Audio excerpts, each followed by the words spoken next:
오늘의 사건 반장입니다.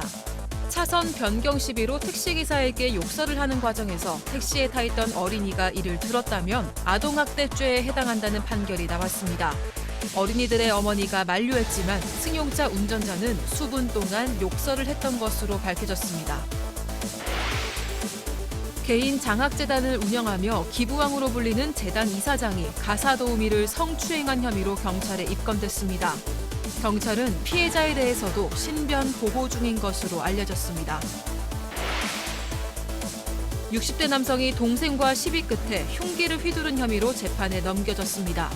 남성은 동생에게 술을 그만 마시라고 훈계하던 중 이런 짓을 저질렀습니다. 뾰로롱! 안녕하십니까? 아유, 박 변호사님. 네. 승현님. 네. 팀장님. 네. 오늘 우리 이자연 기자까지 포함해서 저희 5명 뭔가 좀 평소와는 좀 느낌이 달라 보입니다. 훨씬 더 이뻐졌다? 열심히 하겠습니다. 진실을 말씀해 주세요. 뾰로롱. 아니, 그거 말고.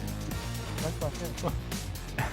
예, 훨씬 더 멋있게 만들어 주시기를 부탁드리겠습니다. 사실 저희들 마치고 난 다음에 조금씩 꽃단장을 해야 되는데 저희들 전부 다 꽃단장이 안 된 상황입니다. 저희 메이크업 팀이 바뀌어가지고 말이죠. 평소와는 좀 느낌이 다를 수 있다는 거 우리 가족 여러분들 좀 양해를 해주셨으면 좋겠습니다. 양해되나요? 예. 자, 진실 추적자 사건 반장 시작합니다. 저희가 지난 월요일 사건 반장 유튜브 채널을 통해서 이른바 이 부산 서면 돌려차기 살인 미수 사건 CCTV 원본 영상을 공개했죠. 현재 이 가해자가 이게 왜 살인 미수냐, 12년형, 정말 가혹하다, 피해자 많이 회복되고 있다 등등 정말 택도 없는 2차 가해를 가하고 나선 상황이라 정말 끔찍하지만 이 피해자의 요청 그리고 또 동의하에 이거를 공개했던 겁니다. 자, 공개 몇 시간 뒤에 유튜브 코리아 측은 이 해당 영상을 일방 삭제함과 동시에 이 사건 반장 채널 일주일간 셧다운 조치를 내렸습니다. 유튜브의 대응 이해 못할 바는 아니지만 저희가 일부러 자극적인 영상 올려서 입속을 챙기려고 했던 것도 아닌데 솔직히 좀 유감입니다. 자, 저희는요 이 사건 반장이란 프로그램의 존재 이유 바로 이런 거라고 생각합니다. 피해자 편에 서는 거 말이죠. 자, 빨리 제고해 주시기를 바라면서 자, 오늘 출연자 소개해 올리죠. 예, 이자연 기자, 박지훈 변호사, 승재현 형사법무정책 선임연구위원, 김은배 전 서울청 팀장, 그리고 박준혜 수호 선생님 나오셨습니다. 안녕하세요. 안녕하십니까? 자, 간만에 집에 와서 온 가족 과일 먹고 있는데 광주 운암동 라인 댄스 강사 백정홍 여사 사반 본다고 방으로 휙 가버리네요 하신 이수아님. 우리 딸 김혜정 지난달 혼자 스페인 유학을 떠났습니다. 건강하게 공부 잘 마치고 돌아올 수 있도록 파이팅 해주세요 하신 속초의 작은 전원주님. 엄마가 대장암으로 시한부 판정받고 투병 중입니다. 연명 치료도 거부하셨어요. 극심한 통증으로 이 마약 진통제로 버티고 계세요. 정말 이게 맞는 걸까요? 하신 옐로님. 자, 김혜자님, 용형님, 신어지님 모두 사랑하고요. 자, 그리고 며칠 전 이 사건 반장을 너무 좋아하시는 어머님이 희귀 유전병으로 너무 편찮으시다면서 엄마한테 완쾌하면 JTBC 꼭 구경 오세요라고 한마디만 해주세요 하셨던 이 경남 통영의 박설화님. 몇 시간 전에 이 어머님이 돌아가셨다는 소식을 주셨습니다. 제가 더 일찍 이걸 소개해 드렸어야 하는데 죄송하고요. 고인의 영면을 기원합니다. 자, 의리로 함께하는 아세사반 뉴스의 육반, 대한민국과 전 세계 동포 가족 여러분의 시선을 모아서 출발합니다.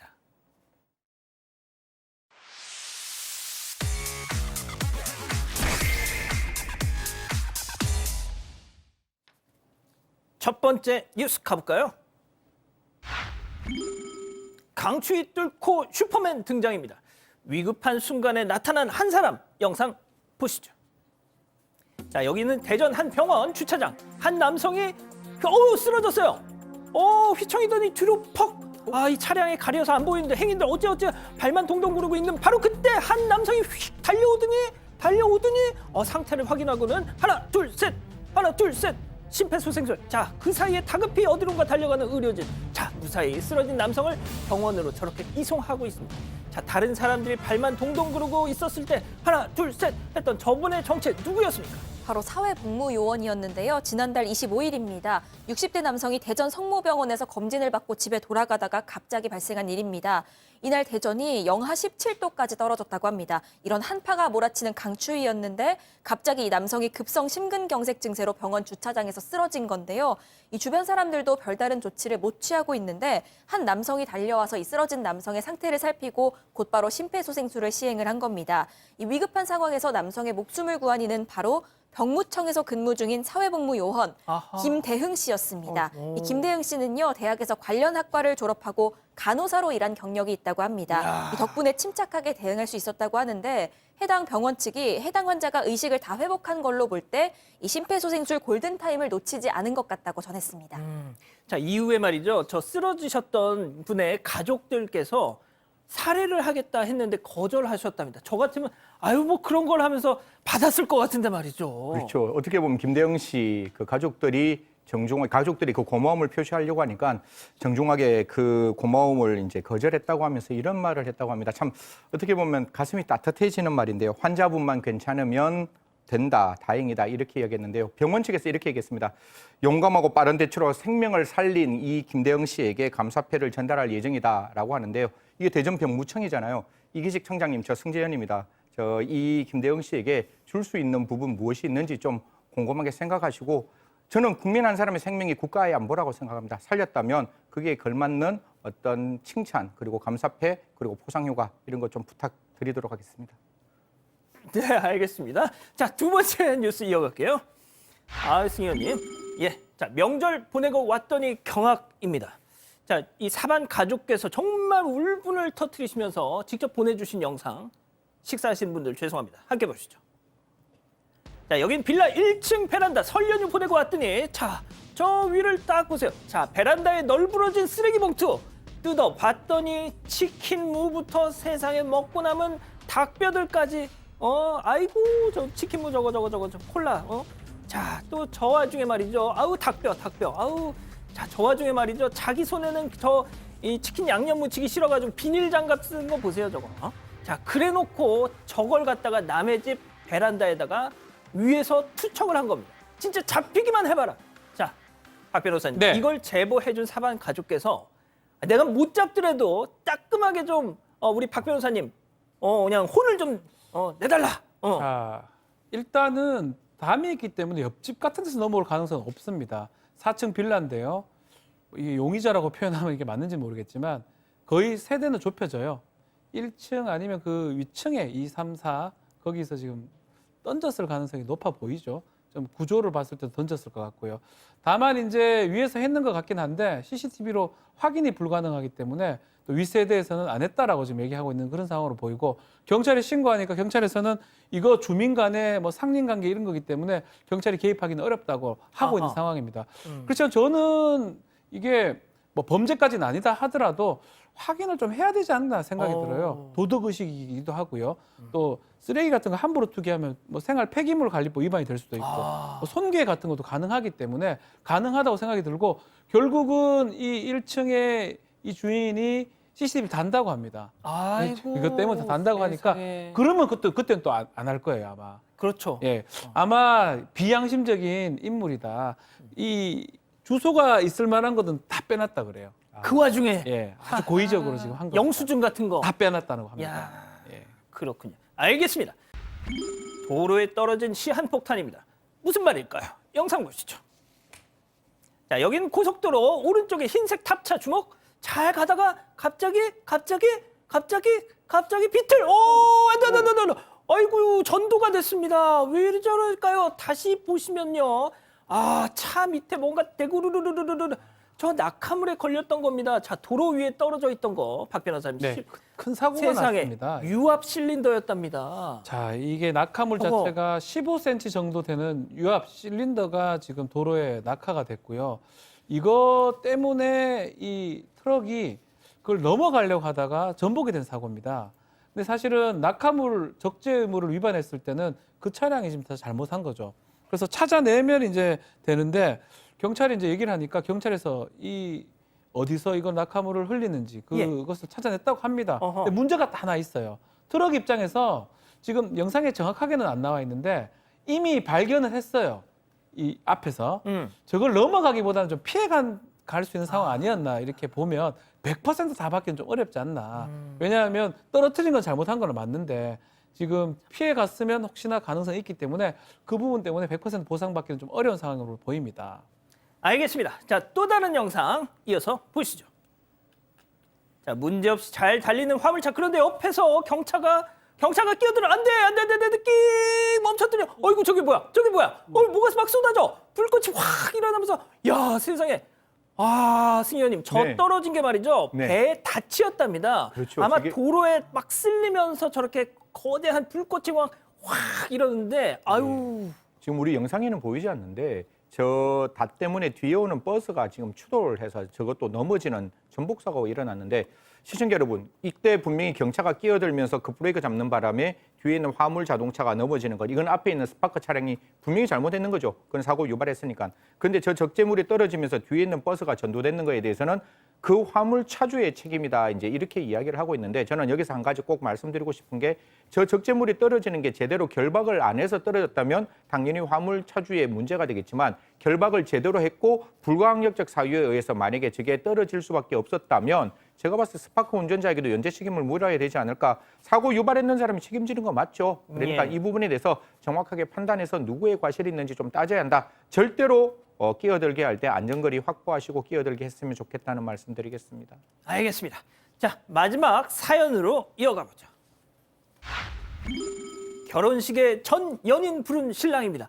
아, 제목부터 살벌합니다. 네, 전 여친에게 청첩장을 보낸 신랑 때문에 속상하다 이런 신부 사연인데요. 이 둘은 얼마 전에 결혼한 신혼부부입니다. 그래서 이 가족이랑 친한 친구들만 초대해서 굉장히 소규모로 결혼식을 올렸는데 그런데 이 신부 대기실에서 이 신부가 손님들, 그러니까 이 하객들이랑 사진을 찍고 있었는데요. 웬 여성이 인사를 했다는 겁니다. 알고 보니까 이 남편이랑 대학생 때 캠퍼스 커플로 소문까지 났던 이 신랑의 전 여친이었던 겁니다. 아하. 일단 축하해주러 온 자리니까 모른 척할 수가 없어서 인사를 하고 넘겼는데 그 다음날 신랑한테 왜 전 여친을 초대한 거냐 이렇게 물어봤더니 이 신랑이요. 그 사람 너만큼 좋아했던 건 아니다. 그러니까 너랑 결혼했지 않겠냐. 하지만 도움을 많이 주고 또 친했던 사람이라 초대를 안 할 수 없었다. 이렇게 얘기를 했다고 합니다. 하지만 아내는 이해도 안 되고 여전히 속도 안 풀린다면서 이 속상함을 토로하고 있습니다. 아유, 그렇군요. 자, 기다리셨던 풀처 헤즈업 타임. 우리 가족 여러분들도 채팅창에 X로 함께 참여해 보시죠. 먼저 신랑입니다. 자, 자기야, 잘 들어. 2번 얘기 안 해. 자연이랑 대학 때 CC였던 거 인정. 하지만 그래서 뭐, so what? 지금 내 옆에는 자기가 있는데? 아니, 축하하러 오고 싶다는 거, 오지 말라는 것도 모양 빠지잖아. 나 떳떳해, 이거 왜 이래? 동그라미. 제가 강요하진 않았어요. 예, 좋습니다. 자, 다음은 신부입니다. 어마마마마마마, 너 말하는 것 좀 봐. 초대를 할 거면 몰래 부르든가 왜 신부 대기실까지 끌어들여가지고 나랑 사진을 찍게. 나도 정말 전 남친 은배 오빠 결혼식에 부를 걸 그랬어. 그래서 너랑 기념사진을 찍겠어야 하는데 네가 사람이니 X. 자, 우리 은배 오빠 전 남친. 예. 그렇습니다. 이 결혼식이 사실은 소규모로 그 가족하고 친지만 불렀지 않습니까? 하는데 이 남편 될 사람이 사실은 이 캠퍼스 커플이라고 하잖아요. 그냥 단순 친구가 아니에요. 그렇다고 한다면 결혼식 하는데 그 캠퍼스 커플했던 여친을 부르는 건 아니라고 보고 만약에 그 여친이 온다 그러면 몰래 왔어야 되는데 알았잖아요. 요거는 남자가 좀 잘못했다 생각이 들기 때문에 절대로 결혼식 할 때 전 만났던 여친을 부르면 안 됩니다. 안 된다. 자, 승현이. 100% 공감하죠. 예. 아니 이게 사람의 이렇게 그 삶은 떡잎부터 안다라고 하는데 떡잎이요? 제가 예, 떡잎. 떡잎. 예, 죄송합니다. 떡잎이 아니 떡잎. 예. 뭐 정말 아닌데 지금부터 이혼하십시오. 저는 네? 이렇게 되는 거 이 남자 근본이 이상한 것 같아요. 아니 지금 결혼식 날 누가 옛 여친을 데리고 오고 나는 너보다 덜 사랑했고 덜 좋아했다는 말을 할 수가 있는지. 저는 제 딸이 만약에 이런 남자와 결혼했다. 저희 딸 절대로 제가 극한 말 나올 뻔했는데 예. 이 사람에게 보내기 싫다. 이런 말씀. 진짜요? 그 정도로? 저는 이게 우리 이자연 기자 개인 생각도 좀 궁금해요. 저는 이게 지금 무슨 상황인지도 모르겠고 약간 어지러울 것 같은데요. 제가 신부 입장이면은 일단 온 것까지는 부른 것까지는 그래 네 생각이 그렇다면 오케이 할 수도 오케이. 있을 것 같습니다. 그런데 제가 싫다고 왜 불렀냐라고 했을 때 아, 그렇게까지 생각을 못했다. 축의금 받으려고 부른 거다. 이렇게 얘기를 했으면 모르겠는데 이렇게 동창이고 아무 사이 아닌데 안 부르는 것도 이상해. 이렇게 나오는 게 저는 너무 기분이 나쁠 것 같거든요. 그렇군요. 알겠습니다. 일단 우리 가족 여러분들 의견 정리해 주시고요. 일단 엘사님은 대단한 잠시만요. 우리 동그라미. 히든 카드. 많이 외롭습니다. 예. 그렇습니다. 미스터 소수 의견. 많이 외롭습니다. 아, 일단 저는 승재현 의원께서 막 이혼 얘기를 하길래 좀 좋은 결혼식 날 이혼 얘기를 하길래 깜짝 놀라서 제가 갑자기 좀 생각이 좀 드는 게 여러 가지 경우의 수가 있을 것 같아요. 이 첫 번째 대학 커플이었기 때문에 결혼식을 아마 알았을 아니면 친구를 통해서 알았을 가능성도 있고 또 이거는 또 의미가 있거든요. 나 너 믿기 때문에 불렀던 것이다. 근데 신부 대기실에도 왔는 게 그게 좀 오바긴 한데 제 생각에는 자기가 들어왔을 것 같아요. 막 기어 들어왔을 것 같아요. 그럴 때 뭐 때립니까? 그러니까 이런 어떤 구체적인 디테일한 상황을 조금 알았으면 맞아요. 좋겠어요. 그 부분은 조금 그래요. 이 남성이 정말 뻔뻔하게 청첩장 멋지게 써가지고 꼭 와래 했는 건지 아니면 친구들 다 알고 있기 때문에 어쩔 수 없는 상황인지 단톡방에서. 단톡방에서 그리고 신부 대기실에 막 들어왔는지 이런 어떤 꼼꼼한 상황을 한번 살펴봐 주세요. 막 에이. 사람을 이혼시키지 말고요. 그런데 첫날 이혼하는 게 말이 그러니까 됩니까? 그러면 들어왔으면 남자가 보냈어야지. 남자가 들어와서 같이 사진 찍자 그랬잖아. 옛날 여친이라고 말을 했는데. 화내면서 그게 같이 사진 찍든가 뭐 이럴 수 있잖아요. 좀 알겠습니다. 우리가 한번 이해를 해보자 이런 차원에서요. 알겠습니다. 뜨겁습니다. 미스터 소수 의견. 자, 이 기자. 네, 엘사님은요, 대단하네. 전 여친 소개하는 사람이나 가는 여자나라고 말씀하셨고요. 대행운이님, 혼인신고 금지라고 하셨고, 경빈피님, 전 남친 불러놓고 반응 봐야 한다라고 말씀하셨는데, 또 톡부리님은 나 이제 유부남이야 하고 신고하는 건데 오히려 좋은 거 아닐까요? 라는 의견도 있긴 했습니다. 그렇게 또 생각도 할 수 있겠네요. 자, 라이더로 부업을 뛰고 계신다는 장대근 선생님 보고 계신가요? 자, 화면 덮어주시죠. 자, 배달 일을 하시다가 지난 29일 서울 정릉 골목길에서 자, 80대 한 어르신이 저렇게 쓰러져 있는 모습을 발견하셨다고 해요. 자, 배달 일정이 빽빽하게 밀려 있었지만 어르신을 부축해서 지금 부축하는 장면 나오고 있죠. 자, 댁까지 모셔다 드렸다고 하십니다. 영하 10도의 날씨였지만 정말 30분 동안 저걸 하시면서 온몸이 땀으로 그냥 흠뻑 젖었을 정도로 힘드셨다고 하더군요. 저 칭찬 좀 해주십시오 하셨습니다. 자, 메가박땡 영화 관람표 보내드리죠. 알고 계시죠? 다이렉트 자동차 보험도 결국 금융이라는 거.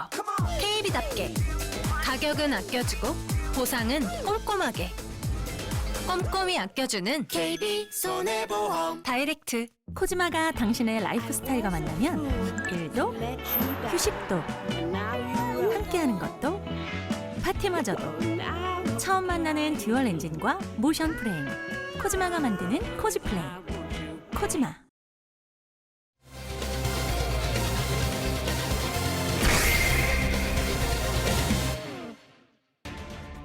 차선 변경 시비로 택시기사에게 욕설을 하는 과정에서 택시에 타 있던 어린이가 이를 들었다며 아동학대죄에 해당한다는 판결이 나왔습니다. 어린이들의 어머니가 만류했지만 승용차 운전자는 수분 동안 욕설을 했던 것으로 밝혀졌습니다. 사건 당시 상황을 되짚어봅니다. 자, 우리 가족 여러분, 이 첫 번째 사건 많이 좀 주목해 주십시오. 자, 체크포인트 짚어보죠. 벤 동그라미 남의 죄와 벌입니다. 자, 차량 메이커 브랜드 이름이죠. 자, 이 사건 말이죠. 지난해 4월에 벌어졌던 일, 저희가 또 소개도 직접 해드렸던 사건인데 어떤 내용인지 다시 한번 좀 정리를 하고 가죠. 네, 일단 이 사건은 한 온라인 커뮤니티에 차 안에서 공포에 떨어야 했습니다. 이런 제목으로 관련 영상과 이 글이 올라오면서 알려지게 됐습니다. 이 게시자가 지난해 4월 9일에 경기도 성남시에서 경기도 광주시로 이동하기 위해서 택시를 탔다고 했는데요. 아마도 주행을 하다가 이 택시기사가 차선 변경을 하려고 했던 것 같습니다. 그런데 뒤에 오던 외제차 차량이 양보를 안 하려고 했던 건지 약간 이렇게 따라붙었던 것 같은데 그런데도 차선 변경을 하니까 화가 나서 경적을 계속 울렸고요. 그러다가 결국 택시 앞에 갑자기 멈춰 섰다고 합니다. 그러더니 그 외제차 차량의 이 운전자가 내려서 택시기사에게 욕을 하기 시작을 했습니다. 당시 택시 승객으로 있던 이 계시자는 뒷좌석에 앉아 있었는데 두 아이를 데리고 있었다고 합니다. 이 아이도 남성의 욕설을 그대로 들어야 했다 보니까 남성에게 좀 욕설을 하지 말아달라 이렇게 만류까지 했다는데요. 그런데도 불구하고 계속해서 심한 욕설을 했다고 합니다. 예. 자, 지금 이자연 기자가 소개했던 그 상황 저희가 영상을 준비했는데요. 잠깐 보고 가시죠. 야! 운전 똑바로 해, 알았어? 너 지금 나 미는 거냐? 손 내려! 손 내려! 손 내려! 손 내려! 손 내려! 손 내려! 저기요. 애들이 있는데 왜 운전 같이 해! 왜 이렇게 빵빵거리고? 똑바로 네가 운전을 했으면 안 빵빵거리지! 면상 이거 말고 마스크하고 운전 똑바로 하라고! 마스크 하시고 운전 똑바로 하라고! 대답을 해! 대답을 해! 운전 똑바로 하라고! 예. 잘못했어 안 했어? 예. 잘못했어 안 했어? 잘못했습니다. 하세요. 똑바로 해! 예. 저기 그만하세요. 빨리 하세요. 저거 방송했을 때 우리 박 변호사님 계셨었어요. 기억나시죠? 기억나죠. 예. 소리- 손 내려! 손 내려! 내려 소리- 빨리 손 내려. 손 내리겠습니다. 예. 아니 그러니까 이게 그 소리 빽빽 지르는 저 그 벤땡 네. 차주는 거의 아들뻘이에요. 택시 기사님의. 뭐 이게 사실 나이 이런 걸 따질 것도 아니지만 당연하죠. 나이를 또 따져보면 택시 기사는 아버지 뻘이고요. 지금 벤 이거 운전하는 이 사람은 아들 뻘입니다. 근데 지금 봤다시피 소리 지르고 욕설을 계속 반복하고 있는데 이제 문제는 이 욕설을 하니까 택시 기사는 나중에는 계속 죄송하다고 하게. 왜냐하면 뒤에 승객들이 있는 거예요. 만약에 손님들. 승객이 없었으면 기사님도 저렇게 가만히 안 계시진 있- 않으셨을 안 있죠. 거예요. 뒤에 손님들 또 아이들이 그렇죠. 있기 때문에 그래서 가만히 있었던 겁니다. 그러니까 이제 이 뒤에 승객 특히 아이들이 있기 때문에 대답해 잘못했어 안 했으니까 아유 잘못했습니다. 잘못했습니다. 가세요. 팀장님. 결국 지금도 제가 말씀드렸지만 그 뒤에 아이들 둘이 막 온갖 상스러운 욕 막 손대래 막 하는 걸 다 보고 있었다니까. 그 영상을 보시면 아이들 우는 소리 막 소리 지르는 소리가 들립니다. 미세하게. 그렇죠. 이 남성분 뭐 벤땡이라고 하는데 그 차주분이 사실은 뭐 차를 끼어들었다 하더라도 저렇게 화낼 정도는 아니거든요. 그러니까 이 분노를 못 찾는 사람 맞는데 더군다나 욕설할 때 아이 둘이 있었어요. 뭐 실세 육자라고 하는데 또 엄마가 있었기 때문에 근데 욕설을 하고 그러니까는 그 엄마가 아마 아이들이 있다고 욕설을 좀 참아달라 했는데도 불구하고 무시하고 욕설을 했는데 실제적으로 욕설을 하게 되면 상당히 애들이 유축되잖아요. 그리고 아유, 그럼요. 아마 그 여성분이 그랬던 것 같아요. 차 안에 블랙박스가 있습니다. 말을 하니까 아마 이 남성이 액션을 안 취했던 것 같아. 욕설을 했는데 주먹질을 하거나 발로 차거나 뭐 신체 접촉은 안 했던 것 같아요. 그렇다 하더라도 무섭죠. 그 때문에 아이들이 지금 굉장히 트라우마도 걸릴 수도 있는 건데 또 그리고 이 가해자라고 할게요. 그분이 사실은 운전하시는 분도 나이가 들었고 또 여성이고 아이들이기 때문에 우습게 봤다 이거죠. 그러니까 예. 내가 충분히 흥분하고 소리쳐도 대항할 사람이 없구나. 그 지멋대로 했는데 이거 좀 비겁한 거 아닙니까? 그 벤츠 차량 그 주인 하시는 분이. 그 때문에 소리치고 하니까는 그 엄마랑 아이들은 대항할 수 없으니까 두려움에 떨었겠죠. 그래서 공포에 떨었다. 즉, 그 밖에서 소리치는 사람 때문에 아이들이 피할 수도 없고 또 그 아마 보면 8차선 도로라고 그래요. 그 내릴 수 없는 거예요. 피할 수도 없고. 고스란히 욕설을 듣고 그럼 이거는 폭행도 그렇지만 협박도 된다고 저는 생각하거든요.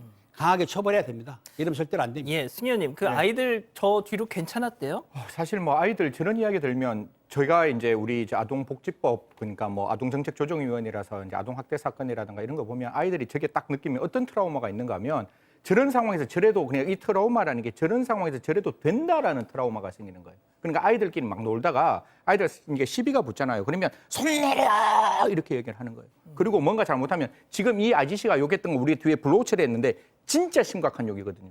그 집에서 그런 욕 안 가르칠 수 있잖아요. 그 욕을 아이들이 입에 익어서 다른 아이들에게 이야기하는 것 제가 이거 봤을 때 이것도 아동학대라고 생각합니다. 아이들이 굉장히 그 뒤에 이제 놀면서 가해자의 말을 흉내내고 있다고 하는데요. 저는 개인적으로 아이들 있는 모습 이렇게 이야기하는 거 분명히 아동학대다 이렇게 말씀드리겠습니다. 자, 그런데 이 남성 그러니까 저 벤땡 차주가 전에도 비슷한 행동을 했었다 이런 얘기도 있었답니다. 저 영상을 직접 올리셨던 그 승객분의 얘기 직접 들어보시죠. 신고는 해놨어요. 그분이 어쨌든 저희 동네에 같이 살아요. 다른 택시분한테도 그런 적이 있었던 것 같아요. 저희 이제 동네 아줌마들끼리 얘기하기를 네, 비슷한 사람이 있었는데 네, 자기가 신고를 한 적이 있다. 같은 차종에 같은 이제 문신이 있고 같은 덩치에 그리고 하는 행동도 저런 식이었다. 네, 언제 또 이런 일이 발생이 될지 모르잖아요. 네, 신고를 해서 문제가 되는 부분이 있으면 벌을 좀 받았으면 좋겠어요.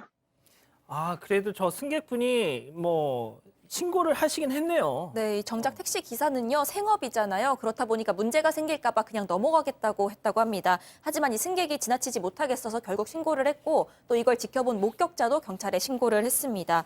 결국 이 남성이 경찰에 조사를 받겠다 이런 뜻을 밝혔는데 결국 이 택시 기사가 처벌을 원하지 않는다는 의사를 밝힌 걸로 알려지고 있습니다. 자, 지금부터가 말씀드리고 싶은 건데 재판에 넘겨졌습니다. 예, 재판에 넘겼는데요. 경찰에서는 기소영역으로 검찰에 보냈더니 검찰에서 남성에 대해서 아동복지법을 적용을 했고 특정범죄 가중처벌법, 운전자 폭행으로 그 적용을 해가지고 벌금형의 약식명령을 청구했습니다. 알다시피 약식명령은 그 서면 심리를 하는 거예요. 그런데 재판부에서 이거 청구를 받아들인 게 아니고, 예. 이 사안이 중하다. 이거를 약식명령을 내린 게 아니고 정식 재판으로 회부를 해버렸습니다. 아, 검찰은 그냥 약식 명령 그냥 이렇게 하자 그렇죠. 했는데 벌금형으로 하려고 그랬죠. 재판부가 법원이 아니 이거는 제대로 한번 재판을 좀 해봐야 되겠어 하면서 직권으로 이렇게 올려다. 자, 그럼 법원의 판단은 어땠습니까? 사실 이렇게 해서 정식 재판이 되는 경우에는 굉장히 형이 좀 중해질 수가 있는데 법원의 판단은 모르겠습니다. 물론 사건 기록을 받는 판사의 전적인 판단이겠지만 적용했는 법은 아까 그 운전자 폭행은 적용하지 않고 단순히 아동복지법만 적용하고 벌금 300만 원을 선고했는데요. 법원에서는 이런 이야기를 합니다. 이제 택시 기사에게 공포심을 느끼게 해 교통의 안전을 해했고 피해 어린이들의 정신 건강 및 정서적 발달에 해를 끼쳤다 이렇게 나오는데 아까 팀장님이 말씀 주셨다시피 그 운전자에게 그 정도 폭행을 했으면 그 정도 이야기를 했으면 저는 운전자 폭행 될 수 있는 거 아니냐. 우리가 폭행죄에서의 폭행은 굉장히 넓은 의미의 폭행입니다. 소리를 질러도 폭행이고 공간상에서 부딪히지 않고 손발을 휘둘러도 폭행이라고 본다면 만약에 저 운전자가 차주, 그러니까 싸웠던 차주 말에 흥분이 돼서 다른 손님을 태워서 갈 때 혹시 심근경색이나 다른 일이 있을 수도 있는 그것 때문에 우리가 저 운전자 폭행을 가중처벌하는 거거든요. 좀 법원이 너무 온정주의적 판단을 했는 거 아니냐. 저는 정식 재판 자체는 좋았는데 결론은 그렇게 국민들의 눈높이에는 좀 맞지 않았는 거 아닌가 그렇게 말씀드리겠습니다. 자, 그런데 그럼에도 불구하고 이번 판결이 좀 유의미한 것이 네. 자, 그때 말이죠. 지난해 이거 처음 방송했을 때 우리 박지훈 변호사님이 이거는 아동학대 이것도 좀 봐야 된다 이런 말씀을 하셨어요. 그렇죠. 그때 이게 진짜 그때 이제 운전자 폭행이나 이쪽만 얘기를 했었는데 저는 아동학대가 가장 문제가 된다고 생각이 들어서 그때 이제 그 얘기를 했었는데 아동복지법상의 아동학대, 아동의 정상적인 이 성장에 저해가 될 수 있는 직간접적인 행동들이 다 포함이 될 수가 있거든요. 저렇게 욕설을 들었을 때 아이가 잘 클 수 있을까요? 그런 의미에서 제가 얘기를 했는데 어쨌든 간에 좀 약하지만 형은 약하지만 이게 적용됐다는 게 의미가 있는데 이전까지만 해도 사실은 제주도 이 카니발 사건이 있었어요. 그 영상 좀 보여주세요. 제주 카니발 사건은 기억나실 겁니다. 이거. 2020년 사건인데 이제 아버지를 폭행했던 사건이에요. 예. 이때는 사실은 무죄가 지금 됩니다. 물병을 던지고 차 안으로 네. 폭행을 하고 2019년 사건인데요. 네. 어린 나이가 뒤에 앉아 있었어요. 운전자의 핸드폰을 뺏어서 네. 밖으로 던져버렸습니다. 요때도 아동학대죄 같은 게 문제가 될 수가 있었는데 요때는 인정하지 않았고요. 이번에 이제 인정을 했는데 차이점이 있다고 저는 보이지 않고 시간이 좀 지나서 달리 판단한 것 같아요. 재판부가 다른 또 재판부이기도 하고 이 벤땡 차주 같은 경우는 지금 이제 앞으로 이렇게 운전할 때 아니면 누가 있을 때 아이가 있을 때 다른 사람한테 위협적인 행동, 욕하고 폭행하는 게 이게 아동학대죄가 될 수 있다는 그런 어떤 사례가 된다는 점에서 의미가 있는 사건, 의미가 있는 판단이라고 생각이 듭니다. 알겠습니다. 자, 첫 번째 사건 이렇게 정리하고요. 두 번째 사건 이어갑니다.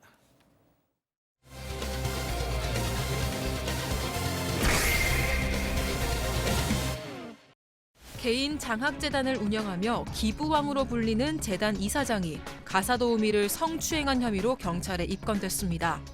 경찰은 피해자에 대해서도 신변 보호 중인 것으로 알려졌습니다. 무슨 일이 있었던 건지 알아봅니다. 자, 사건 개요부터 설명해 주시죠. 네, 한 장학재단의 설립자이자 이사장인 노인 남성이 있습니다. 이 남성이 현재 성폭력 처벌법 위반 혐의로 조사를 받고 있는데요. 이 피해를 입은 건 가사도우미입니다. 이사장이 지난해 10월에 이 피해자를 가사도우미로 채용을 했습니다. 이후에 한 달이 넘는 기간 동안 서울, 부산, 창원 등에서 5차례에 걸쳐서 유사 성행위를 강요한 혐의를 받고 있는 건데요. 이 피해자가 지난해 12월에 경찰에 고소장을 접수했고 이어서 경찰에 신변보호까지도 요청한 상황입니다. 자, 신변보호를 요청했을 정도면 무슨 일이 있긴 있었던 모양이에요. 그렇습니다. 당시에 이제 그 이사장이라는 분이 업무상 뭐 추행이라고 하는데 중요한 거는 피해자 변호인이 이런 말을 합니다. 그 이사장이 범행을 할 때에 피해자의 옷을 찢었나 봐요. 그러니까 겉옷하고 속옷을 찢은 거를 증거로 보관하고 있습니다. 그리고 또 이 피해자 입장에서 볼 때는 정신적으로 충격받았기 때문에 지금 정신과 치료를 받고 있으면서도 그 약을 안 먹으면 일상생활이 불가능하다는 거예요. 그렇게 고소를 했습니다. 그러니까 고소인이고 피고소인은 이사장인 거예요. 그런데 경찰 같은 경우에는 고소장 들어오면 현행범 체포를 안 하거든요. 기급체포도 잘 안 합니다. 왜? 고소를 했기 때문에. 그래서 그 출두를 요청하는데 그 피고소인, 즉 이사장하고 날짜를 조정하는 거예요. 그러니까 필요한 시간에 서로가 맞는 예. 시간에 소환해가지고 조사를 할 것 같습니다. 자, 그럼 도대체 누굴까? 아, 그 이사장, 그 유명한 사람, 기부왕 누굴까 궁금하실 텐데요. 두 번째 사건 체크포인트 짚어보죠. 99살 기부왕입니다. 자, 어떤 분인지 좀 설명해 주시죠.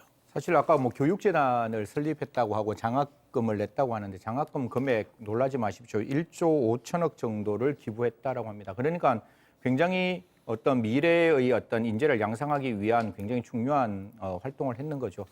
그로 인해서 청와대에서 국민훈장까지 수상했다라고 하고 서울 유명한대학교에 다시 600억 정도를 기부해서 보통 학교에 기부를 하면 그 사람의 호를 땁니다. 누구 호 이래서 그 호를 따는 어떤 그 내용도 만들었다고 하는데요.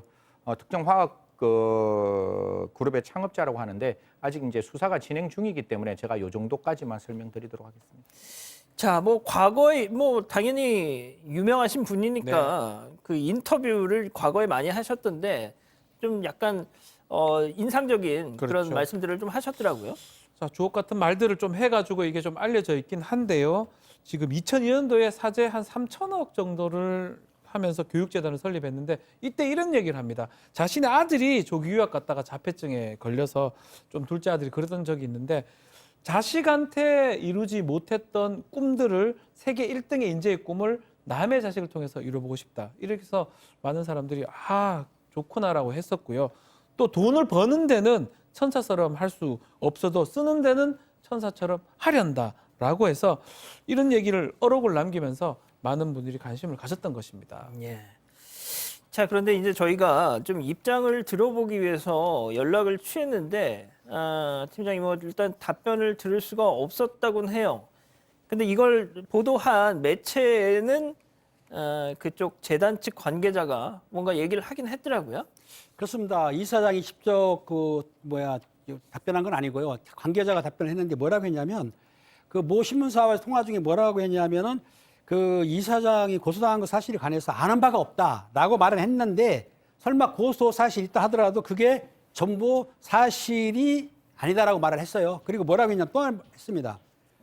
뭐 돈을 얼마라도 얻을 수 있을까라고 하는 무리들이 있다는 거예요. 그렇기 때문에 그런 무리들 때문에 이 사장님이 음해를 많이 받고 있다라는 주장을 했기 때문에 이 사건은 조사를 철저히 하게 되면은 내용을 알 수 있을 것 같습니다.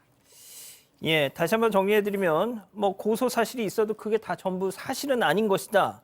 또 돈을 얼마라도 좀 워낙 돈이 많은 우리 이사장님이니까 그걸 좀 어떻게 뜯어먹을 생각을 하는 일부의 무리들이 로부터 음해를 받고 있다라고 이 재단 측 관계자는 언론 인터뷰를 통해서 반박을 하고 있다는데, 자, 모르겠습니다. 일단 재판을 해봐야겠지만 현재 우리 99살 이러면 또 어떻게 고령 그렇죠. 뭐 이런 거 가만히 되는 거 아니에요? 뭐 예전 같으면 70세 이상이 고령으로 보거든요. 99살이면 뭐 이제 100살을 앞두고 있기 때문에 상당히 고령으로 봐야 되고 일단은 사실관계 확인은 할 겁니다. 뭐 성범죄이기 때문에 피해자의 진술이 매우 중요하고요.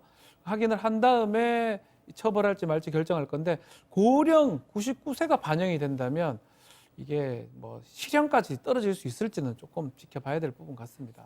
알겠습니다. 자, 두 번째 사건 이렇게 정리하고요. 세 번째 사건 이어갑니다.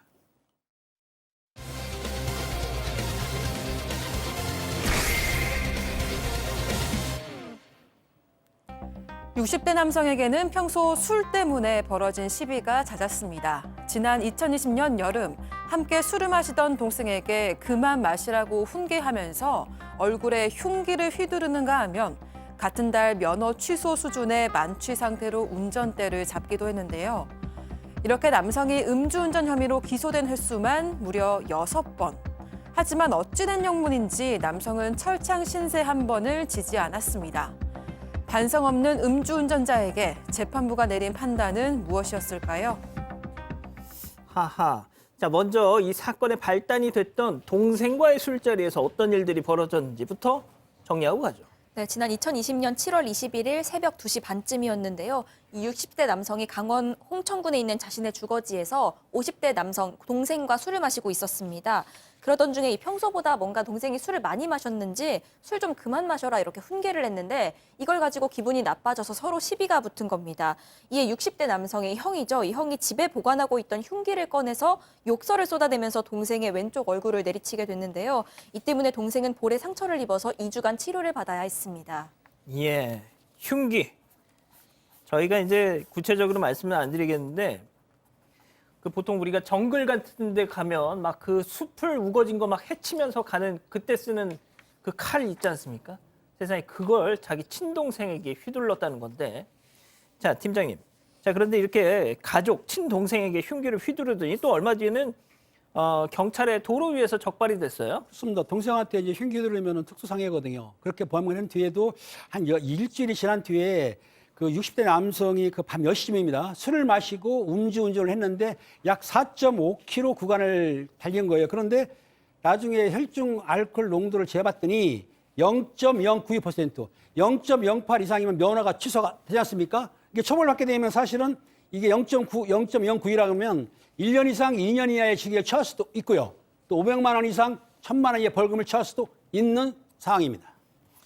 자, 음주 폭행에 음주운전까지 운전을 저렇게 했던 사람이 술 마시는 동생한테 야, 이 술 좀 그만 마셔 하면서 자기가 흉기를 휘둘렀다는 건데 보통 이런 분들이 뭐 이게 처음은 아니었을 거 아닙니까? 사실 가장 재범의 위험성이 높은 범죄가 3개예요. 첫 번째가 음주운전, 두 번째가 마약, 세 번째가 도박인데 사실 음주운전이라는 게 제가 우리나라에서 반드시 근절시키기 위해서 제가 캠페인 슬로건으로 만들었는 게 음주운전은 자기가 사망하든 남을 사망시키든 둘 중에 하나가 되어야 끝난다 이런 말씀을 줬는데 이런 말씀을 드리고 있는데 지금 이분 요번에 음주운전 전에 음주운전 전과 놀라지 마십시오. 5번이나 더 있었는데 도대체 대한민국의 형사사법 절차가 왜 음주운전을 근절 못 시키는지 모르겠지만 지금 6번째 음주운전을 하게 된 것입니다.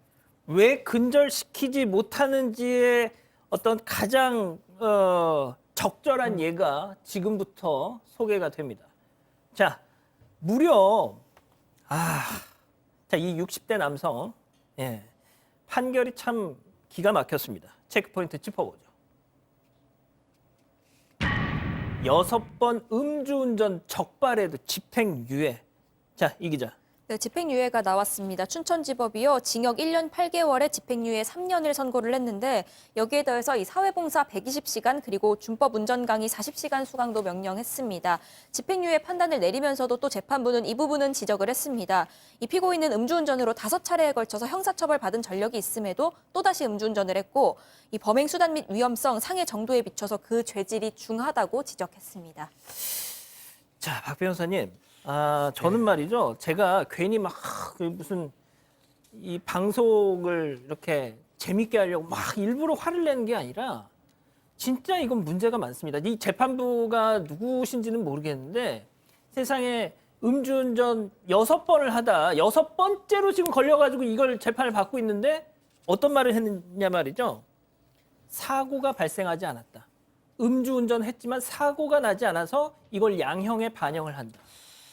그럼 양형 뭐 기준은 있습니다. 음주 운전했을 때 이 좋은 양형 요소, 나쁜 양형 요소 이런 것들이 이제 양형 기준에 있긴 한데 뭐 그거에 따라서 설치했다고 지금 보이는데 지금 말씀처럼 좋은 양형 요소를 좀 예를 좀 들어보면 지금 얘기한 것처럼 사고 발생 안 했다는 것도 있고 피고인이 지금 반성을 하고 있다라고 합니다. 그리고 피해자가 또 피고인 처벌을 원치 않은 점. 이래서 결국은 집행유예를 했다는 건데 그럼 반성 안 하겠습니까? 저기서 그 뭐 잘했는데 뭐 마음대로 하세요. 이렇게 할 사람이 누가 있습니까? 척이라도 하겠죠. 99.9% 다 반성합니다. 이 인정한 사람은 다 반성을 하죠. 사고 발생 안 했다는 것도 그렇고 이 양형 요소만 봐도 이게 크게 납득은 사실 안 돼요. 더더구나 전과가 지금 한두 개도 아니잖아요. 음주운전이 뭐 법적으로는 일정 기간 내에 삼진 아웃이 적용되긴 하지만 그걸 떠나서 습관적으로 지금 음주운전에서 반복이 되고 있고 이게 드러난 거만 6건이지 사실은 그렇죠. 더 많다고 감춰진 예. 범죄는 더 많다고 봐야 되거든요. 그런 걸 봤을 때는 재판부의 판단 뭐 이거 말고 다른 게 있다면 모르겠지만 납득하기는 좀 쉽지가 않네요. 제가 이 기사를 봤더니 승현님 네. 그 베스트 댓글이 어떤 거냐면 이 사람 욕이 아니라 재판부 욕입니다. 아니 진짜 이거는 이제는 정말 이 우리 사법부도 음주운전에 대해서 정말 이렇게 하면 안 돼요. 예? 저는 두 가지 이야기 시청자 여러분과 공감을 가지고 앵커와 공감을 가지고 싶은데 음주운전 자체를 못하게 할 수 있습니다. 술 먹고 딱 그 자동차에 타면 자동차 시동 안 걸리게 하는 기술 100% 있는데 이렇게 하면 자동차 안 팔릴 수 있기 때문에 여러 가지 고민이 많은 것 같아요. 하세요. 하면 국민의 생명 구합니다. 두 번째는 우리 헌법재판소가 기억나십니까? 윤창호법 만들어서 이진아웃 만들었는데 이거 그냥 단순위원했어요. 그래 지금은 그러니까 그 단순위원 되는 게 이진아웃이 하늘 위로 고이 접어 날아가서 아무 데도 없습니다. 음주운전은 우리가 강조하고 우리가 더 엄혹하게 처벌해야 된다라고 이야기하지만 사법부의 판단과 헌법재판소의 판단은 전혀 다르지 않고 이 음주운전을 근절시킬 수 있는 게 경제적인 관점 때문에 사람의 생명 자체가 이렇게 빼앗길 수 있는 위험을 상존시키고 있는데요. 좀 사람의 생명 지키는 거 아까 앞쪽에서 그래 말씀드렸잖아요. 한 명의 생명이 국가 안보라고 생각하시면 제발 정부에서는 음주운전 분명히 피해 전혀 없는 제3자의 생명을 빼앗을 수 있는 그 살인 예비 행위가 되니까요. 꼭 좀 건절시켜 주시길 부탁드리겠습니다. 알겠습니다. 아 정말 진짜 이제는 좀 바뀌어야 됩니다. 오늘 사건 이렇게 정리하고요. 별별 상담소 이어갑니다.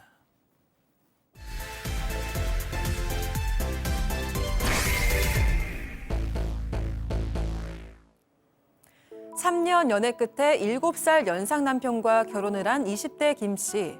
결혼하면 행복만 가득할 거라는 예상과 다르게 김 씨의 결혼 생활은 순탄하지 않았습니다. 바로 신혼집에서 10분 거리에 사는 시가 때문이었는데요. 시부모는 아들이 결혼을 하자 시도 때도 없이 며느리인 김 씨를 집으로 불렀고 심지어 김 씨가 코로나 후유증으로 몸이 좋지 않은 상태에서도 요즘은 왜 집에 오질 않느냐며 타박했다고 합니다.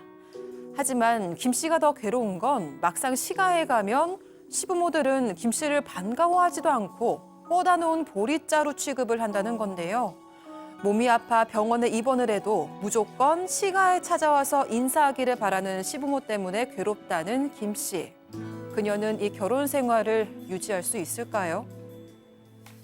자, 오늘 이 사연도 말이죠. 20대 후반 이 사건 반장 가족분께서 직접 제보해 주셨습니다. 제가 그 메일을 맨 처음 열어봤는데 정말 항상 하는 얘기지만 숨이 턱 막혔거든요. 자, 한번 잘 들어보세요. 자, 이 사연 뭐 본격적으로 진행하기에 앞서서 그렇잖아요. 아니, 이런 시댁인지 모르고 결혼을 한 거냐. 그런데 사실 연애 때 처음 인사드리러 갔을 때는요, 이 시부모가 김 씨를 좋아했다고 합니다.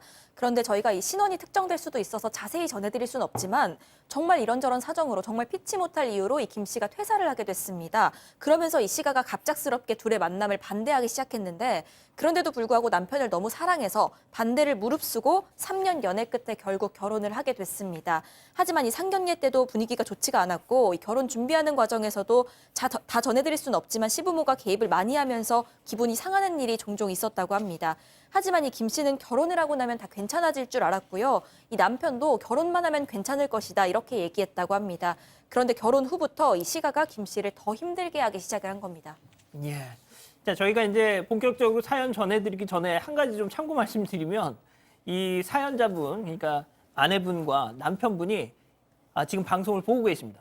보면서 우리 가족 여러분들의 집단 지성의 어떤 좀 판단을 좀 받아보고 싶으시다고 해요. 그러니까 우리 패널들께서도 좀 감안해서 말씀을 해주셨으면 좋겠는데, 자 팀장님, 결국 이게 시댁이랑 가까이 살면서 이게 좀 뭐 시작이 된 것 같아요. 그렇습니다. 그 남편 직장 때문에 직장 거리가 멀기 때문에 가까운 데로 신혼집을 얻었는데 경고롭게도 그 가까이 얻은 신혼집이 시댁하고 차로 10분 정도 거리라는 거예요. 가까운 거리지 않습니까? 그러니까 10분 정도 가까운 거리니까 시댁에서 자주 보려고 불렀겠죠. 근데 문제가 또 있어요. 요 결혼하기 전에 5개월 전부터 신혼집을 같이 신혼집에 살았던 거예요. 그러다 보니까 부모님들이 가깝게 있으니까 와라. 그리고 본인들도 아무래도 남편 입장에서 볼 때도 부모를 보고 싶으니까. 그런데 그러다 보니까는 이 주말 같은 경우에는 저녁 식사를 같이 했다는 겁니다. 아하. 이유는 뭐냐면 가까이 있으니까. 예. 그러니까 네. 그때만 해도 식사만 하기 때문에 문제가 안 됐는데 앞으로 일이 좀 궁금해지긴 합니다. 예. 자, 이 며느님이 착하세요. 그러니까 뭐가 됐든 반대했던 결혼이다 보니까 어떻게 해서든 본인이 잘해서 시댁의 예쁨을 받아내기 위해서 정말 지극정성을 다했다는 거 아닙니까? 그렇죠. 시부모 생신이 기본이고요. 뭐 하다못해 복날 이런 것까지 다 챙겼다고 합니다.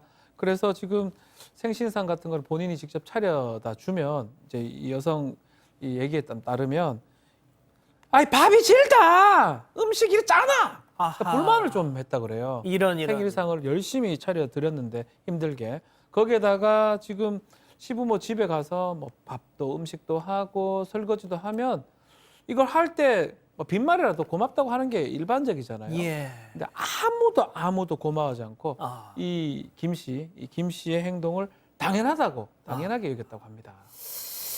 야, 근데 승 의원님, 네. 뭐가 됐든 내 아들의 평생 반려자인데 참 부모님 입장에서 조금 따뜻하게 해주실 수도 있는데 말이죠. 사실 맞죠. 어떻게 보면 부인이 이렇게 집에서 이렇게 남편을 잘 같이 함께 더불어 공감대가 형성되지 않으면 남자가 바깥에서 일하기가 좀 쉽지는 않거든요. 그런데 뭐 지금 이 집 그 환경은 잘 모르겠지만 여하튼 그 시부모님은 빨리 좀 왔으면 좋겠다, 자주 와달라 이런 이야기를 하는 건데 이제 뭐 타박도 좀 했다고 하는데 결정적인 계기가 하나 발생합니다. 코로나19에 걸리면 격리하잖아요. 예. 격리하고 사실 우리가 일주일이지만 저는 이제 코로나19가 이제 감염이 안 됐는데 제 식구들 중에 코로나19 감염된 식구가 있어서 특히 딸이 일주일이 지나고 분명히 음성이 나와도 잘 안 보려고 하는 거예요. 그래가지고 보자. 뭐 혜빈아 봐서 얼굴 좀 봐서 밥 같이 먹자 이러면 아직 혹시나 아빠한테 감염시킬 수 있으니까 저 일주일만 더 아빠하고 격리할래요. 이런 느낌이 있는 거잖아요. 그래서 이 뒤에 가고 싶었지만 혹시나 걱정이 돼서 좀 안 가고 있었는데 그럼에도 불구하고 오라고 이야기를 함과 동시에 할아버지도 아프신데 왜 병문안도 오지 않느냐 서운하다라고 이야기를 하면서 이야기를 해서 코로나 후유증이 가시기도 전에 다시 시댁으로 갔다라고 합니다. 아니 근데 뭐 같이 보고 계신다니까 제가 참 더 무슨 말을 못 하겠는데 그 신랑분이 조금 부모님은 좀 이렇게 하셨어야지. 그렇죠. 남편분이 조정을 해야 되는데 이 남편이 상당히 효자인가 봐요. 그러니까 부모님 말씀이라 그러면 꼭 잘 듣는 사람이기 때문에 요새 마마보이는 아닙니다. 그렇다 하더라도 부모님 말은 무조건 따르는 스타일이기 때문에 부모로 볼 때는 참 착한 아들인 건 맞죠. 그런데 문제가 뭐냐면 아내가 아프건 말건 또 부모님이 서운하다 그러면 부모님한테 쪼르르 간다는 거예요. 그러니까 부모님을 일순위로 생각하는데 제 생각은 이렇습니다. 문제는 부모님 슬하에 있으면 부모님 생각해야 되겠죠. 근데 결혼을 했어. 그럼 독립을 해야 되는 거야. 그럼 1순위가 누굽니까? 자기 반려자인 아내 아닙니까? 그러니까 아내를 1순위로 놓고 약간 부모님들은 2순위를 약간 돌려놨으면 좋을 뻔했는데 이 남편은 무조건 부모님 1순위. 이러니까 이제 문제가 되는 거라고 생각이 들어요. 자, 저는 우리 팀장님 며느님 누구신지 대한민국에서 제일 행복한 며느님이실 것 같다는 일단 생각을 해보면서 맞습니다. 예? 제 며느리가 이 국화인데요. 예. 저만 보면 항상 방글방글 웃어요. 너무 좋다고. 진짜 그거 진심인 것 같아요. 그건 팀장님 생각. 예. 그럴까요? 그건 팀장님 생각. 알겠습니다. 자, 그런데 말이죠. 이 아픈데도 불구하고 며느리가 아픈데도 불구하고 계속 오라고 했다는 거잖아요, 지금. 네, 일단 김 씨가 코로나 후유증을 굉장히 세게 앓았습니다. 그런데 그 시기에 이 남편 할아버지도 결국 입원을 하시게 됐는데 이 김 씨도 몸살이 너무 심해서 나도 입원해야 하나 하고 고민하고 있는 찰나에 이 시어머니가 나는 할아버지 돌봐야 하니까 네가 혼자 있을 시아버지 챙겨라. 라고 한 겁니다. 아이고. 그러면서 시어머니는 남편에게도요, 이 며느리가 시가를 너무 안 챙기는 것 같아서 서운하다고 토로를 한 겁니다. 이 김 씨는 어쩔 수 없이 본인도 몸이 성취하는데 이 혼자 계실 시아버지 반찬에 국에 시어머니 도시락까지 싸서 이리저리 다니면서 챙겨드려야만 했다고 합니다. 승희님, 네. 이 아픈 사람한테 저렇게까지 해야 될 필요가 있으셨을까요? 그러니까 일단 아픈 사람이 와서 시가에 오면 저 앵커 어떻게 해야 되죠? 왔니? 좀 아파? 괜찮아? 후유증은 좀 어때? 라고 물어보고 왔으니 할아버지하고 우리 아니 식구들하고 오지 않게 해야죠. 뭐. 아 그러니까 일단 예. 가면 예, 예. 그렇게라도 해야 되는데 저도 가끔 이제 그 부부 싸움 냉전하면 제일 힘든 게 투명 인간 만드는 게 제일 힘들거든요. 그러니까 싸웠으면 뭔가 이렇게 리스판스가 있어야 되잖아요. 어떤 그 대응이 있어야 되는데 집에 가면 그냥 저는 없는 사람인 거예요. 그러니까 그냥 집사람은 집사람대로 열심히 잘해요. 그리고 아이는 아이대로 잘해요. 유일하게 강아지만 저를 챙기는 거예요. 근데 강아지도 가끔 이제 저한테 못 오게 하려면 강아지에 주는 간식 딱 주면 저한테도 강아지도 없는 거예요. 그러면 사실상 집에 투명 인간이 된다니까 가장 힘든 사람이 어떻게 사회적인 동물로서 힘든데 지금 이렇게 한다는 거예요. 부르고 난 다음에 가면 구워난 보리자루 같이 아무도 말을 안 한다는 겁니다. 그래서 아니 불렀으면 나에게 좀 이야기를 했으면 좋겠다라고 남편에게 이야기를 하면 남편은 옛날 분이니 네가 이해를 하고 너만 맞춰라, 너가 맞춰라라고 이야기를 했다라고 합니다. 박 변호사님. 네. 그러니까 그겁니다. 야, 우리 부모님 옛날 분들 있잖아. 네가 좀 그냥 좀 적응을 하고 맞춰 드려. 그럼 해결되잖아라는 식이라는 거예요, 지금. 그렇죠. 자, 그런데 이 정도였으면은 굳이 제보를 하셨겠습니까? 그렇죠. 뭐가 더 있으니까 팍 한 거잖아요. 맞춰주셨잖아요. 맞춰줬기 때문에 가능했던 거예요. 그렇죠. 근데 이번에 명절 앞두고 좀 문제가 좀 생겼습니다. 이 두 사람 사실은 아이가 없었는데 알고 보니까 남편이 좀 난임이 있어서 아이를 못 가졌던 겁니다. 남편이 난임. 예. 그래서 남편이 영양제 챙겨 먹고 좀 잘 먹다 보니까 임신을 했어요. 전에 잘 됐다고 싶었는데 아기가 불행히도 한 10주 정도 해서 심장이 좀 멈췄습니다. 아이고야. 근데 이유는 뭐 정확한 건 모르지만 병원에서는 남편의 난임 이게 조금 약해서 그랬지 됐지 않았을까 오래 못 버텼을 것이다라고 얘기를 했다고 하는데 그래서 지금 수술을 받고 명절을 앞두고 병원에 입원을 하게 된 겁니다. 뭐가 됐다 10주짜리 아기가 그렇게 잘못됐다 보니까 그건 지금 엄마 뱃속에 있잖아요. 그래서 계류 유산 진단을 받아서 수술을 한 건데 자, 이 며느님이 근데 뭐가 됐든 이 수술을 받느라고 입원을 했어요. 팀장님. 그렇습니다. 다른 것도 아니고 계류유산 때문에 입원을 했는데 명절 설날 전날 입원했다는 거예요. 자, 이제 일주일 동안 입원을 했는데 그러면 시가에서 병문안 오든지 아니면 안부를 물어보고 참 걱정해야 되는데 병문안도 안 오고 안부도 안 물었다는 거예요. 이거 참 이해가 안 가는 행동을 했는데 또 하나 또 뭐냐면 설 명절 당일에요. 남편이 병원에 왔습니다. 와가지고 이제 치료를 아니 뭐 병문안을 했겠지 했는데 시집에서 연락이 왔습니다. 아들아, 뭐 명절이니까 밥 먹으러 와라. 꼭 오라고 했겠죠? 예. 이 남편이 그냥 2시간 만에 쪼르륵 간 거예요. 시가에 가가지고 하루 종일 거기서 놀았다는 거예요. 그 자기 아내는 지금 병원에 입원했는데 가보지도 않고 얼마나 서운했겠어요. 그래도 꼭 참았습니다. 일주일 지나서 퇴원을 했는데 퇴원하자마자 시모가 뭐라 하겠냐면 너가 병원에 있어가지고 새 인사 하지 않았잖아. 그러니까 끝났으니까 따로 시가에 와서 인사해. 참 서운하죠. 안부를 물어야 되는데 불구하고 인사 안 했다고. 그러니까 이 며느리는 상처를 입은 거죠, 가슴에. 예. 자, 일단 입원을 해서 수술을 하고 퇴원을 했는데 퇴원한 며느리한테 야, 너 그때 설 때 인사 안 왔으니까 빨리 와서 인사하고 가. 하하. 그러니까 이제 막 퇴원했는데요. 그러니까 너무 김 씨도 황당하긴 했는데 그래도 일단 주말에 찾아뵙겠다고 했답니다. 그런데 몸 회복 속도가 주말이 다가와도 도저히 좀 회복이 안 되고 또 병원에서도 최대한 안정 취해야 한다 이런 얘기를 들어서 도저히 안 되겠다, 못 가겠다 해서 결국 그때 시댁엔 가지 못한 겁니다. 그 당시에 이 남편이 시어머니한테 직접 전화를 해서 이런 사정을 설명을 했는데 그때는 시어머니가 알았다고 하셨다는 거예요. 다행이네요. 그런데 그 다음 날 이 시어머니가 연락도 없이 신혼집에 찾아오셨습니다. 아이고야. 이 김 씨는 일단 너무 당황스러웠는데 일단 오셨으니까요. 차랑 과일을 이렇게 저렇게 해서 대접을 좀 했던 겁니다. 그랬겠죠. 그런데 시어머니가 하시는 말씀이 얼마나 죽을 듯이 아픈지 보려고 왔는데 살만하네 라고 말씀을 하신 겁니다. 새해 인사 오기로 해놓고 못 왔으니까 내가 직접 왔다 이러시면서요.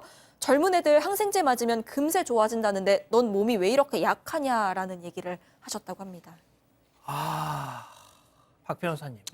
그러니까 아이고 뭐 그냥 다 쓰러진 줄 알고 내가 그냥 보러 왔더니 아이고 뭐 차도 차이랑 과일 내놓은 거 보니까 뭐 쌩쌩하네.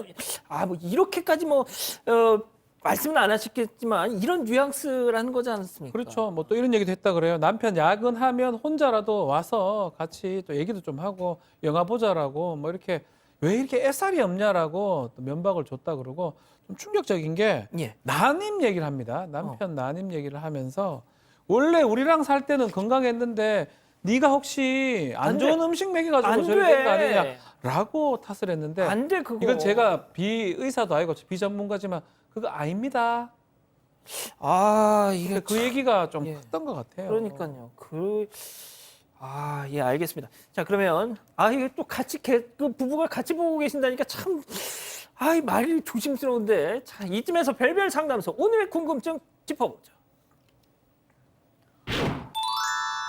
자, 시도 때도 없이 집에 오라는 이 시부모님, 심지어 이 수술 후에도 인사를 오라는데 어쩌면 좋겠느냐.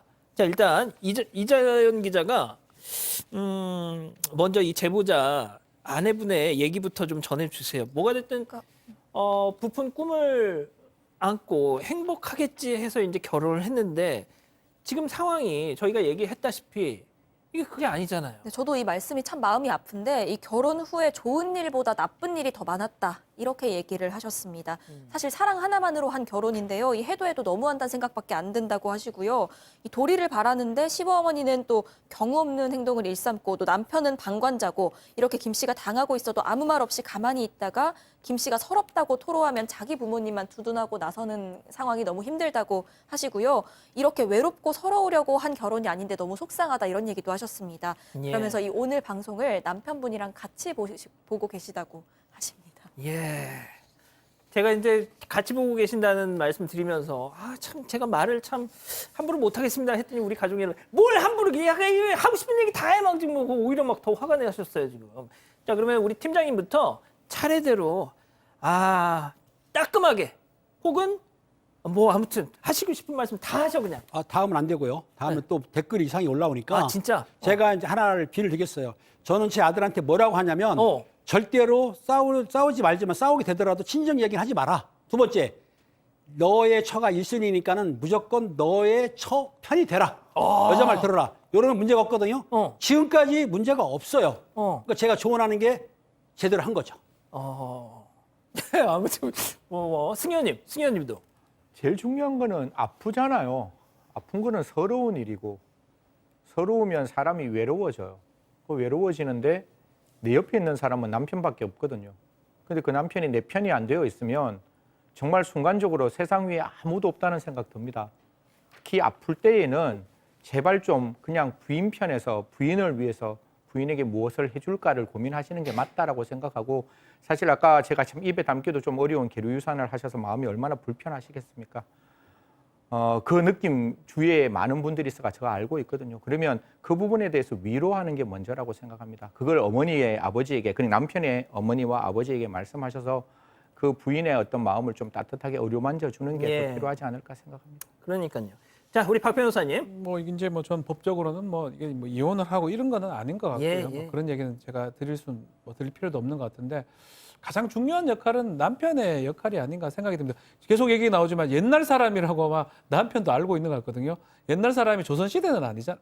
조선시대라도 그런 사고방식을 갖고 있다 하더라도 남편이 필요한 얘기를 하고 조율을 할 수 있어야 됩니다. 필요하다면 거짓말도 좀 해야 되고요. 가정의 평화를 위해서라면 어머니한테 거짓말도 하고 아내한테도 거짓말을 하고 그렇게 하면서 두 사람의 마음을 좀 조율해 가야 되는데 보면 이 사람이 너무 솔직한지 저는 모르겠는데 결국은 저는 좀 개인적으로 제가 이 사건 얘기 들으면 시부모님도 서운했을 수도 있어요. 어떤 점이? 남편이 제대로 행동 못했을 가능성이 매우 높아요. 제가 봤을 때는. 우리가 지금 이거는 지금 우리 김 씨 사연으로 봐서 보이지만 이 김 씨가 봤을 때는 남편이 시부모 편인 것처럼 보이는데 거기서도 또 잘못해가지고 이거 저 바보 같은 녀석 뭐 그러니까 철저하게 잘해야 됩니다. 남편분이 지금 보고 계시다면 제가 뭐 잘은 모르지만 어줍지 않게 말씀드리지만 남편이 잘하시면 아무 문제 없이 갈 수 있다는 말씀 좀 드리고 싶습니다. 예, 알겠습니다. 아우, 채팅창이 저 역대급인 것 같아요. 네, 제가 사실 다 읽지도 못하고 있는 상황인데 어. 그중에서도 몇 개를 좀 소개를 드리자면요. 성현희님은 옛날 사람이라고 다 안 그런다. 당연히 좋은 분들도 많으시다는 말씀 해주셨고요. 정미애님, 내 딸 같으면 뒤집어 버린다. 바람님, 남편님 정신 차리세요. 이러다 부인 떠납니다 하셨고요. 시장님, 남편분 채팅창 보세요라고 말씀하셨습니다. 아, 진짜 이거 너무 그냥 팍팍팍팍 뭐 이렇게 올라가가지고 내가 야, 진짜 알겠습니다. 자, 별별 상담소 이렇게 정리하고요. 글로벌 픽 이어갑니다.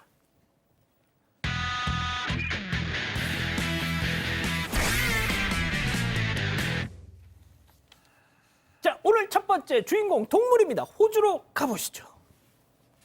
네, 울끈불끈 근육 빵빵한 이 두 마리 수컷 캥거루들이요. 팽팽한 기싸움을 벌이고 있는 것 같습니다.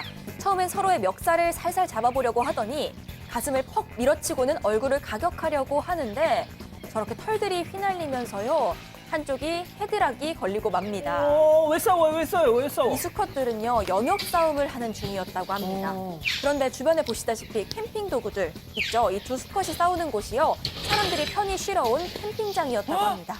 결국은 치고받고 싸우다가 저렇게 펼쳐놨던 캠핑 도구들이 와장창 떨어져 버립니다. 야, 사람한테 피해를 주고 있어요. 지들끼리 싸운다. 네, 그런데 싸움에 정신이 팔려서 이 수컷들은 개의치도 않고 본격적인 전투에 몰입하는데요. 꼬리로 지탱해서 두 발로 킥을 날려보기도 하고요. 싸우다가 밀려 내려와서 이 잘못도 없는 자동차 저렇게 싸우다가 자동차를 쾅치기도 하고 막 킥 하는 거 보세요, 저거. 예, 그러더니 기둥에도 부딪히는 아이고야, 모습입니다. 기세를 잡은 한 수컷이 상대 캥거루를 밀치는데 네, 소리도 상당히 비명소리. 예, 뒤에 있던 텐트를 보시다시피 찢어버리고 엎어졌어. 그 안에서는 여성이 비명을 지르고 여자아이 울음소리도 들립니다. 기세를 잡은 캥거루는 상대 캥거루를 제압합니다. 바닥에 깔린 캥거루는 다리를 버둥거려 보지만 결국 항복을 하고요. 도망가 버리는 모습입니다.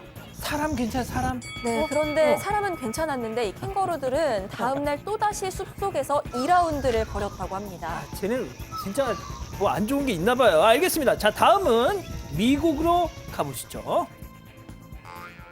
네, 친척집에 잠시 맡겨진 이 귀여운 강아지에게 간식을 주려고 하는데요. 이 신이 난 강아지는 입에 테니스공을 한가득 물고 얌전히 앉아서 먹으라는 신호를 애타게 기다리고 있습니다. 이제 먹어라는 말소리와 함께 간식으로 냉큼 가보는 모습인데 그런데 입에 공을 물고 있죠. 이 공 때문에 간식을 물지 못하는 모습입니다. 공을 포기해야죠. 네, 그런데 발만 동동 구르면서 이 공과 간식 사이에서 갈등에 빠진 이 강아지. 공을 뱉으라는 말에도 입에 꼭 물고는 간식 앞에서 어쩔 줄을 몰라 합니다. 입에 공이 있다는 사실을 까먹기라도 한 걸까요? 이 본인의 쿠션에 앉아서 간식을 포기하는 듯합니다. 아, 좀 멍청한 거 아닌가요? 네, 댕청합니다. 이제 다시 간식을 향해서 달려가 보는데 이게 도대체 왜 입에 안 물리지 하는 듯한 모습으로 계속 간식을 쪼아만 보는데 택도 없죠. 이 공도 간식도 포기할 수 없는 댕청한 이 강아지. 갈등 끝에 결국 공을 놓고 간식을 얻어내는 데 성공했습니다.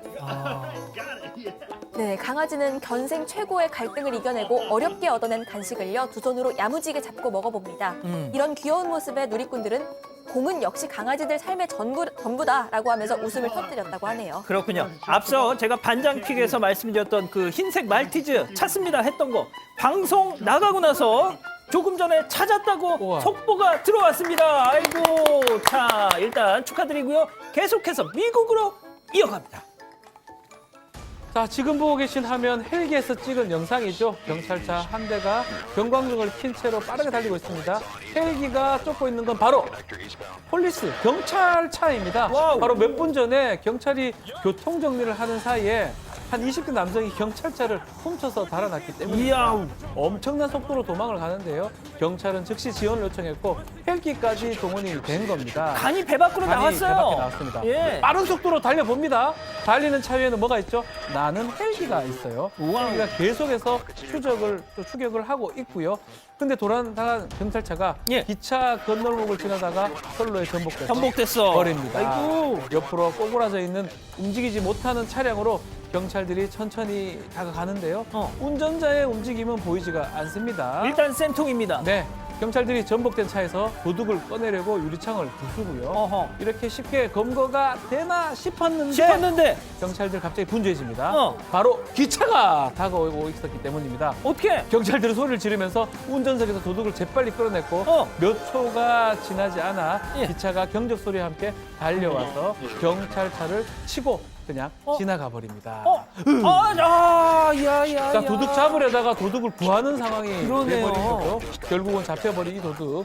경찰들의 구조 덕분에 차가 전복되면서 다친 것 외에는 별다른 부상은 또 없었다고 하고요. 생명을 구해줬으니까 이젠 죗값을 물어야겠죠. 그렇습니다. 경찰차를 훔친 이 도둑 절도, 도주, 난폭운전, 도시재난 훼손 등 혐의로 기소가 됐고 현재 교도소에 수감이 됐습니다. 아이, 잘 됐습니다. 다음은 브라질로 가보시죠. 자, 차 한 대가 코너를 크게 돌아서 빠른 속도로 오다가 오토바이와 크게 충돌하는 모양새입니다. 오토바이 운전자 바로 나가 떨어져 버리는데요. 차는 멈추지 않고 그대로 건물 유리창으로 돌진을 합니다. 왜 저래? 근데 충돌 잔해 속에 한 여자아이가 일어나서 팔을 벌려서 아빠에게로 달려갑니다. 아이가 있었어. 차가 유리창을 돌진할 때 가게 앞에 있던 화분 뒤에 5살짜리 여자아이가 놀고 있었는데요. 차가 유리창을 뚫고 화분 뒤 아이까지 덮쳐서 아이가 뒤로 몇 미터 날아가 버린 겁니다. 큰 충격에도 아이는 기적적으로 목숨을 잃지 않고 있었고요. 벌떡 일어나서 아빠에게 달려가까지 한 겁니다. 아이 괜찮아요? 예, 천만다행으로 아이 충돌 당시 유리 조각에 조금 긁힌 상처 외에는 큰 부상이 없이 아주 멀쩡하다고 합니다. 엑스라이 CT도 다 찍어봤는데 아무 이상이 없습니다. 건물로 돌진하기 전에 충돌했던 오토바이 운전자는 중상을 입고 병원에 이송이 됐습니다. 경찰에 따르면 유리창으로 달려든 이 차량 역시 음주운전입니다. 알겠습니다. 예. 사랑하는 사건 반장 가족 여러분, 오늘도 따뜻한 밤 보내시고요. 저희는 내일도 별이 6개 반, 4반, 6반 저녁 6시 반에 다시 옵니다. 자나깨나 코로나 조심. 안녕히 계십시오.